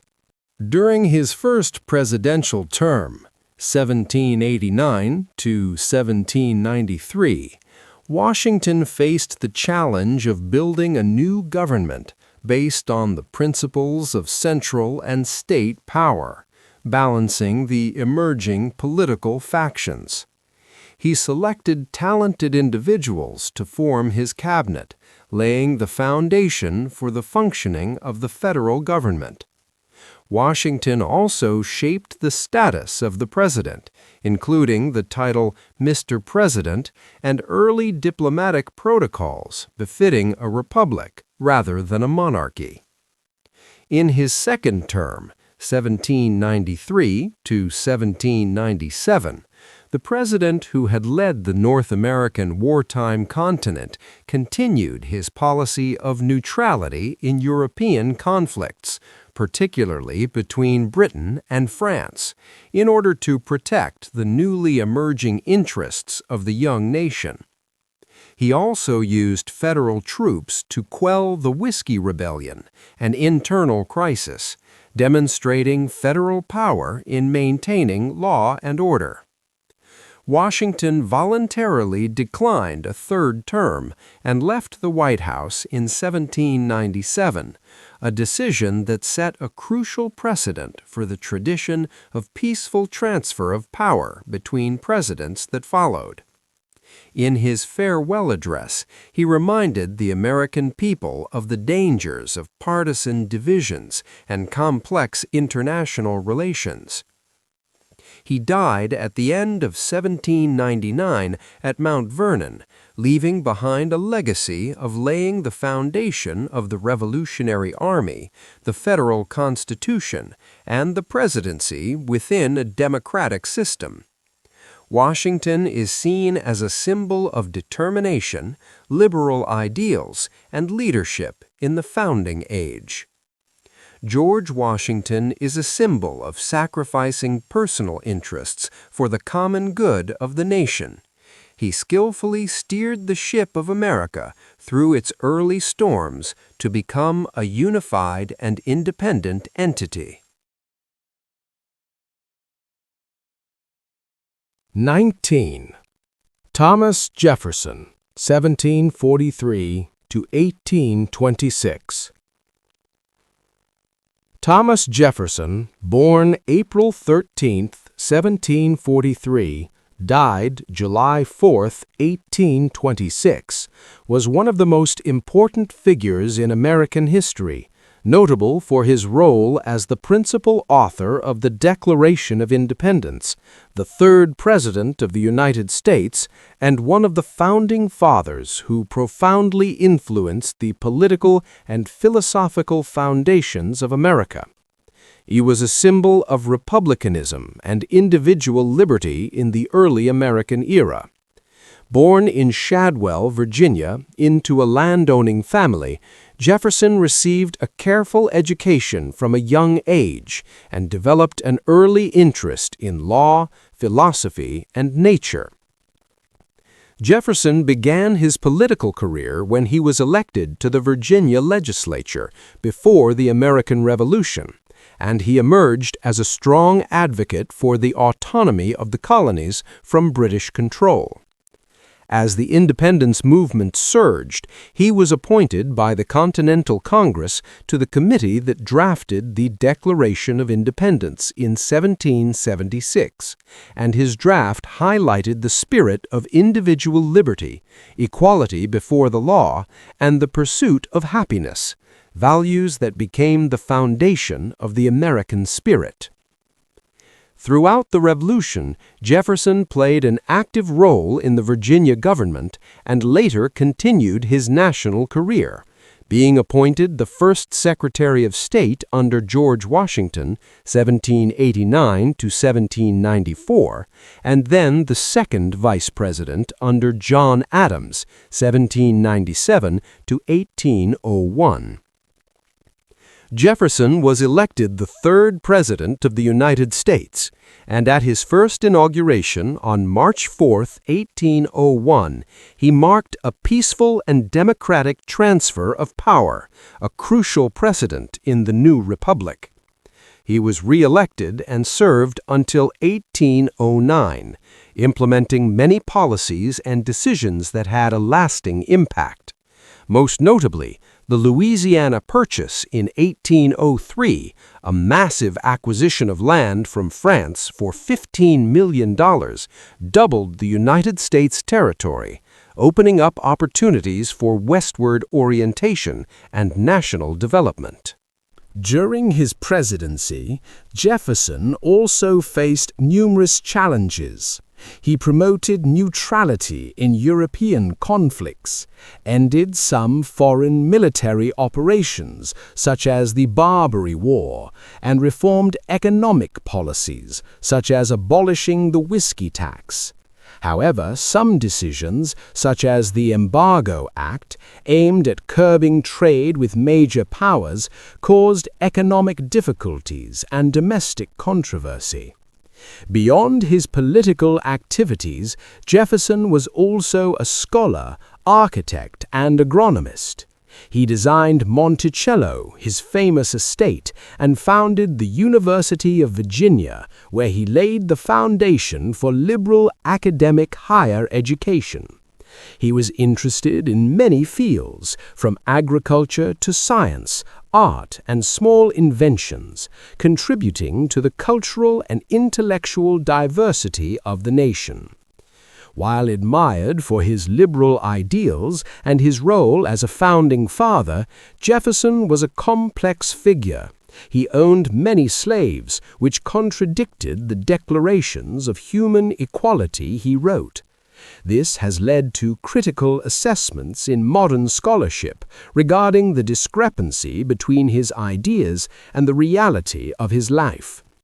Jefferson died on July 4, 1726, exactly 50 years after the Declaration of Independence was signed, leaving a profound legacy as one of America's principal architects, both as an initiator of liberal democratic principles and as a controversial figure in his approach to issues such as slavery in his later years. Thomas Jefferson was an intellectual giant who shaped America's political identity. He taught us that the government only truly has power when it has the consent of the people. 20. Johann Wolfgang von Goethe, 1749 to 1832.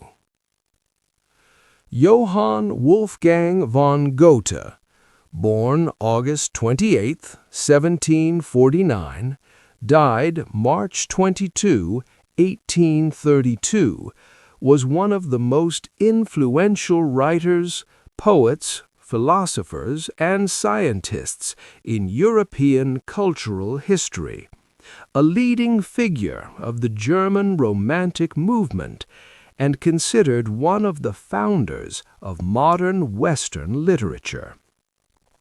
He was born in Frankfurt am Main, Germany, into a relatively well-to-do middle-class family, where he was exposed early to literature, classical languages, and sciences.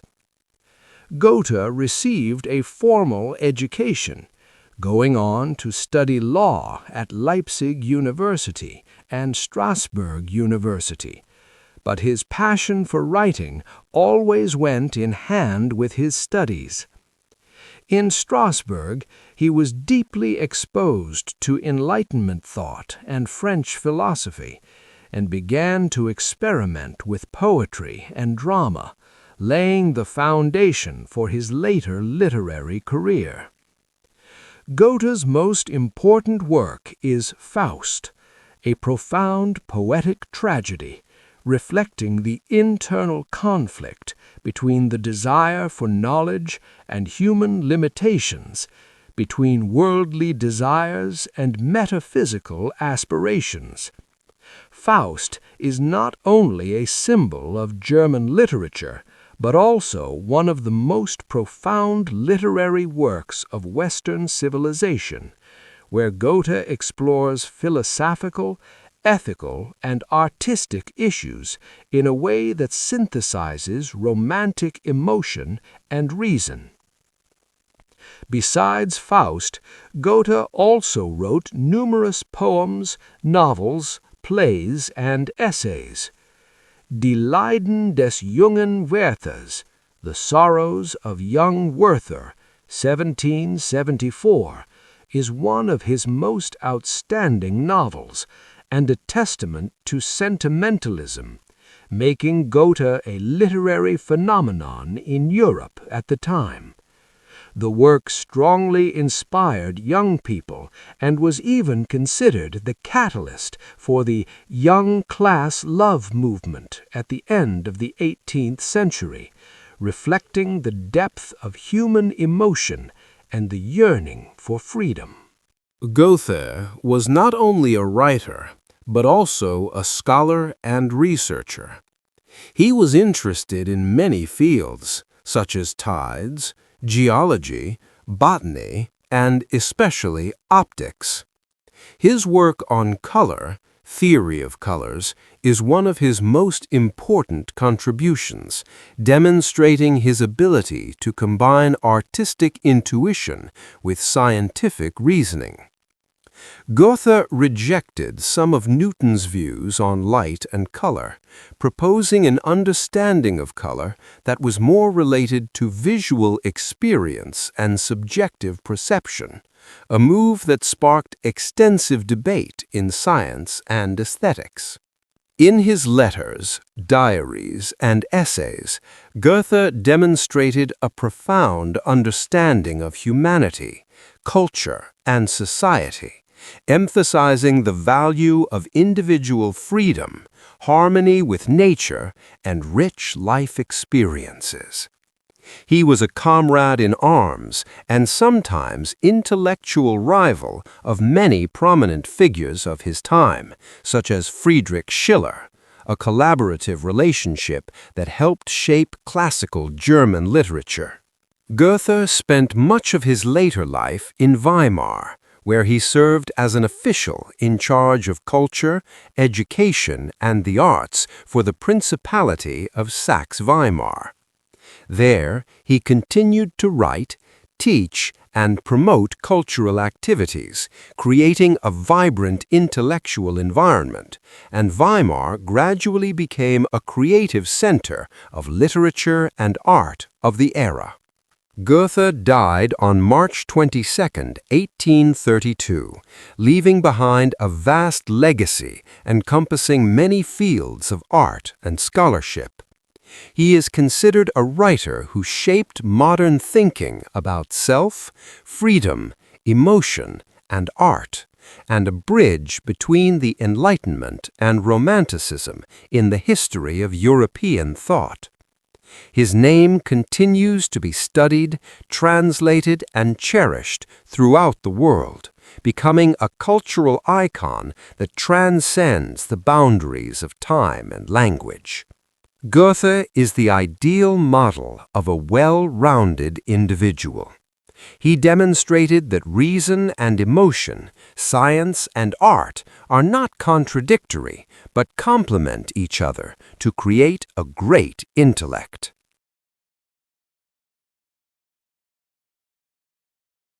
21. Georg Wilhelm Friedrich Hegel, 1770 to 1831. Georg Wilhelm Friedrich Hegel, born August 27, 1770, died November 14, 1831, was one of the greatest philosophers of the 19th century and a central figure of German idealism.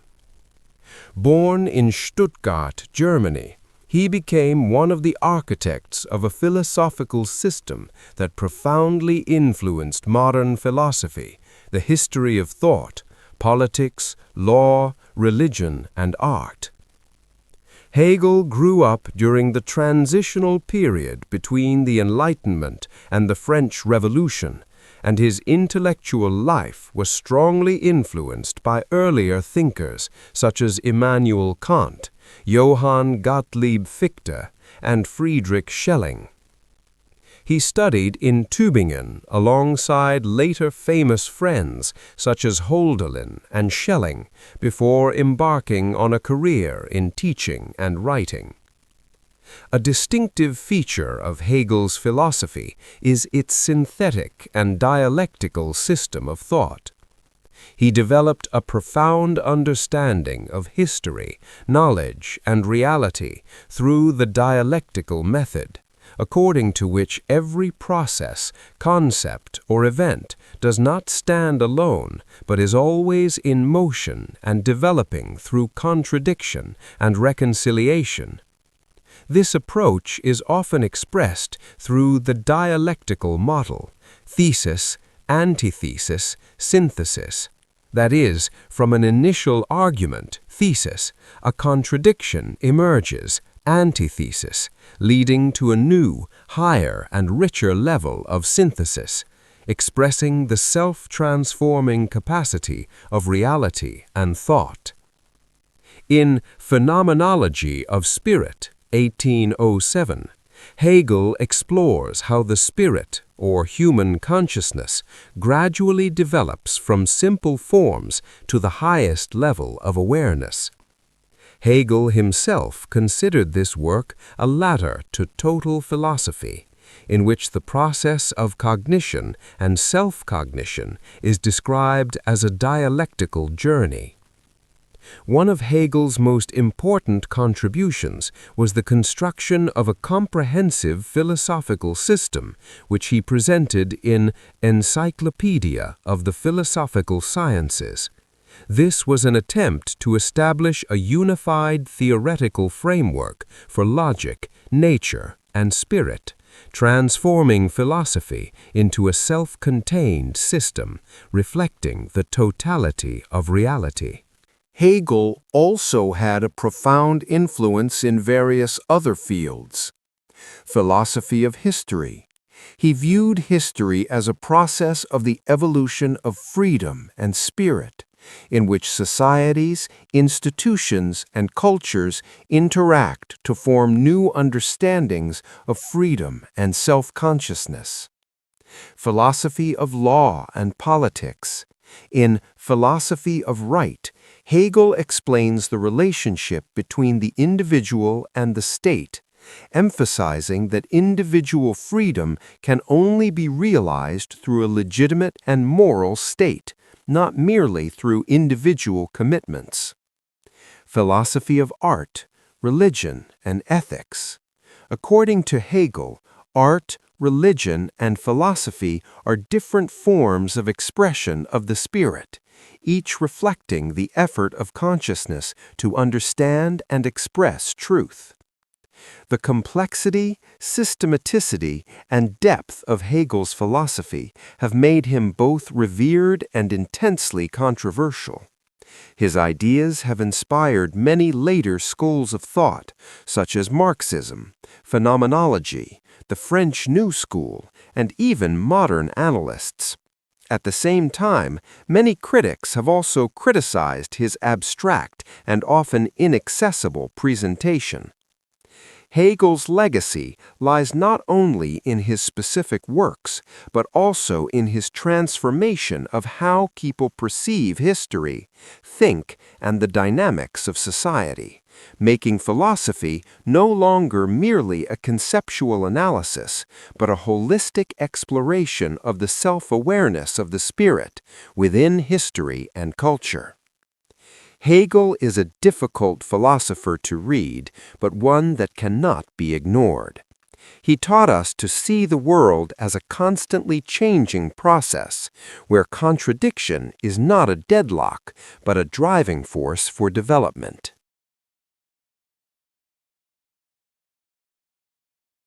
22. Arthur Schopenhauer, 1878 to 1860. Arthur Schopenhauer, born February 22, 1878, to died September 21, 1860, was a German philosopher widely known for his profound pessimism and philosophical system based on the concept of will. He was born in Danzig, now Gdansk, Poland, into a wealthy family. Both his parents were educated and interested in culture, which gave him early exposure to literature and philosophy. However, throughout his life, Schopenhauer always followed a path distinct and sometimes opposed to the mainstream thought of the 19th century. He is famous for his pessimistic worldview and was the first Western philosopher to strongly emphasize the metaphysical concept of the will, a blind, unconscious, and inexplicable force behind all manifestations of the phenomenal world. The most important work of Schopenhauer's career is The World as Will and Representation, 1818, in which he presents the world as two sides, the phenomenon, representation, that we experience, and the will as the underlying essence of reality. According to him, the world as we know it through our senses and reason is only a representation, while the will is the original reality, the driving force behind all existence, from inanimate nature to human action. This will is not directed towards purpose or reason, but merely an endless, insatiable tendency. From this concept, Schopenhauer developed a pessimistic worldview. Because the will is never satisfied, life is always dominated by desires and suffering. Happiness, according to him, is not a positive state, but merely the absence of suffering. This leads to the conclusion that true peace is only achieved when one reduces desires or abandons the will to live, an idea influenced by Eastern spiritual traditions, such as Buddhism. Schopenhauer was not only a metaphysician, but also deeply interested in epistemology, aesthetics, ethics, and psychology. He believed that art, especially music, could temporarily free people from the endless cycle of the will by allowing them to contemplate the world without being attached to their inner desires and conflicts. For him, the enjoyment of art was a temporary escape from suffering. In ethics, Schopenhauer emphasized compassion as the root of moral action because it helps people recognize the suffering of others as their own and thus act humanely. He was also one of the early advocates of animal rights, arguing that animals are also influenced by the will to live and therefore deserve to be treated with mercy. Throughout his life, Schopenhauer's ideas were not highly regarded, and he was considered forgotten in academic circles. But after his death, his influence spread widely, especially to thinkers such as Friedrich Nietzsche, Sigmund Freud, Ludwig Wittgenstein, and writers and artists of existentialism and deep psychology. Arthur Schopenhauer was a profoundly influential philosopher who developed a pessimistic system based on the nature of the will, expanding on Kant's thought and connecting Western philosophy with many elements of Eastern philosophy, a crucial foundation for numerous later intellectual movements.